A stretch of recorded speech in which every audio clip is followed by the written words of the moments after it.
Double toil and trouble, fire burn and cauldron bubble.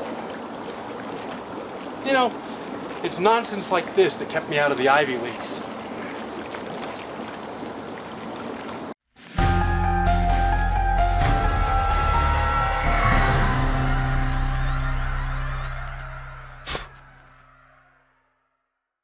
You know, it's easily possible to spend hundreds, even thousands of dollars collecting up a bunch of fog machines, professional grade fog machines. But the question is it necessary to spend that much money for a professional grade fog machine, or are any of the mini budget options just as good? So today I'm testing two of the budget options, both available from Amazon, beginning with this 500 watt fog machine from AGPTEK. This one is equipped with LED lights and is small in size, but hopefully it'll still give us a good fog. Let's check it out. Okay, I have my 500 watt fog machine loaded up with this Bog fog juice from Froggy's Fog. Try saying that 5 times fast. So let's give it a try and see how it works. Okay, there it is. You can see it's not very large, but I've got it connected to a remote, so let's see how it does.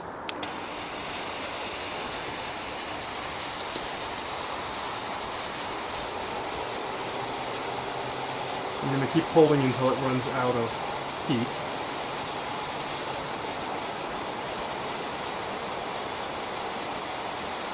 This is actually surprisingly good. It's holding up for quite a long time.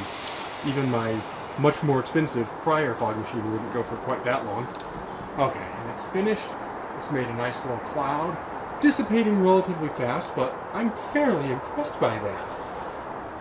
It took about 3 minutes to get its heat up in the first place, and about 1 minute to get its heat back up after completely running out. So, relatively fast.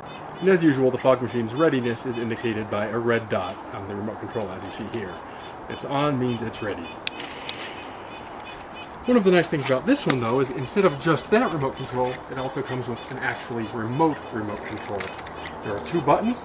When you press the unlock shape, the fog machine activates. And when you press the lock button, it turns off.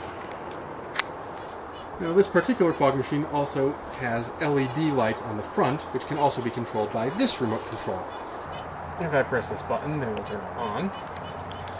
And from here, I can adjust the color however I want. So this is a surprisingly good little fog machine. For me, it's a little less powerful than I would normally like, but a big selling point for me was that it's actually small enough that I can put it in my cauldron and use it for a variety of effects. And when it is in the cauldron, it looks surprisingly good.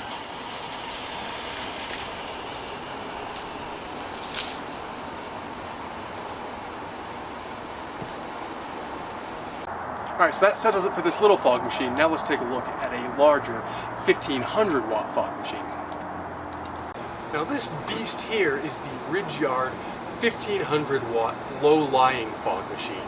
Now as much as this looks bigger, most of it is not the actual fog mechanism. The bulk of the size is an ice chamber that you use to chill your fog and keep it low to the ground. And toward that end, I've filled this up with this, which is Freezin fog juice, also from Froggy's Fog. That should help it stay low to the ground when it's chilled. While we wait for it to get its heat up, let me show you around a little bit. Inside here is an ice chamber, and the way this works is the fog comes out there and fills this chamber, and it chills, and then it flows out through the nozzle here at the front end and should stay close to the ground. The actual heating element is under here, beneath the bottle of fog juice.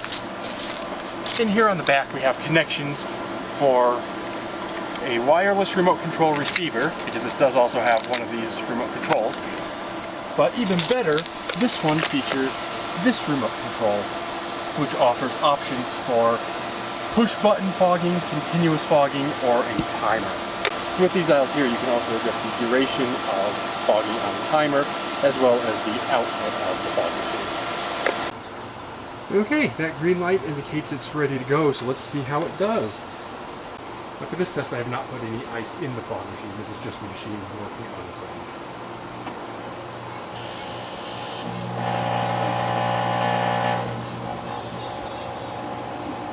Very good output so far.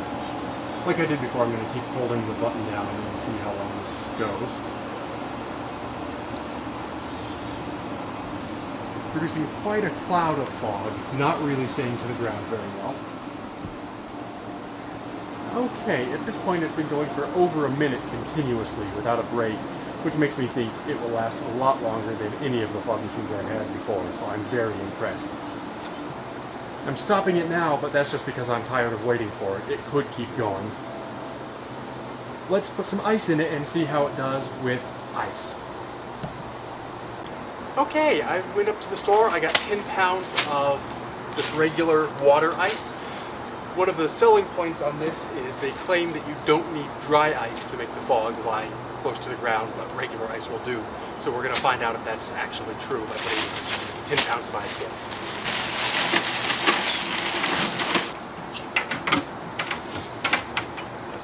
Okay, we're now loaded up with 10 pounds of ice in the chamber. Let's see if it stays any lower to the ground now.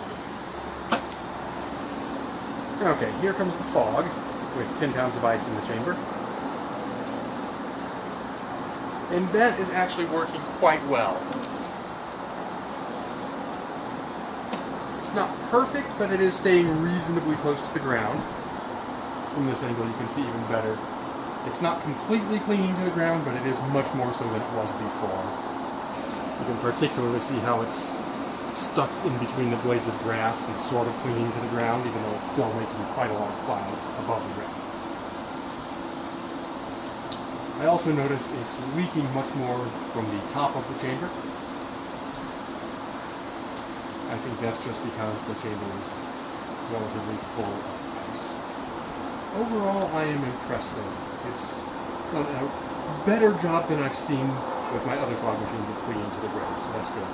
And this is not a particularly cold day. It's about 60, 65 degrees out right now. So while I was at the store, I also picked up some dry ice, which is significantly colder than regular ice. Now they advertise this by saying you don't need dry ice, but dry ice is colder, so I'm going to try putting dry ice in the chamber and just see how it goes.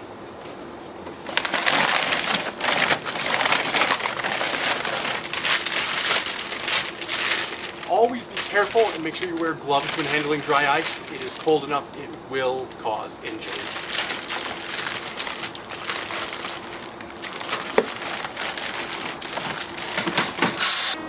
That squealing sound you're hearing is the cold interacting with the metal inside the chamber.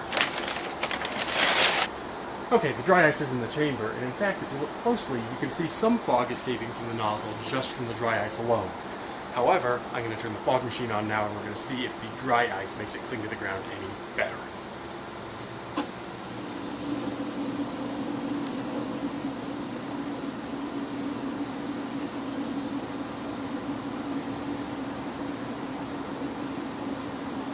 So far it looks a little bit better.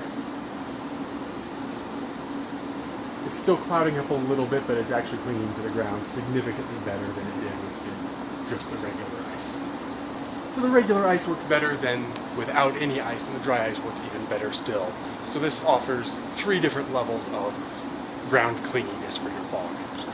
Overall, I'm very happy with this, and I'm particularly pleased because this particular model from Ridgeyard was significantly cheaper than other comparable models that I've seen. I particularly like these little wisps of smoke stuck in the grass. I think that's a very nice effect. And on an even colder day, that'll work even better. So I have to say, I'm quite pleased with this. The one thing that I didn't like about this particular model is the frame of the housing itself is a little bit on the flimsy side, so you have to be careful not to beat this one up too much, whereas a professional model, while more expensive, would be built durably enough that you wouldn't have to worry quite as much about it. No, but for my purposes here, this was going to do just fine, so I'm quite pleased and I'm happy to recommend this model. This will work really well along with my Halloween decorations this year. So now that I'm done testing, I have to figure out what to do with all this dry ice that I just bought. The problem with dry ice is, even if you put it in the freezer, it needs to be kept so cold that it would only last for maybe a day or two in the freezer. Certainly not until Halloween, certainly not until I need to use it again, so I've got some leftover dry ice, and what better use for it than hot tub. Alright, in we go. That's another kind of fog machine. So until next time, take care, stay scared. And this is actually pretty good. 10 minutes later, it's still going. It's a little more than 15 minutes later, and it's finally starting to wear down, although there's still a couple little pieces down in there. Just goes to show, as great as fog machines are, sometimes the old-fashioned methods are still good.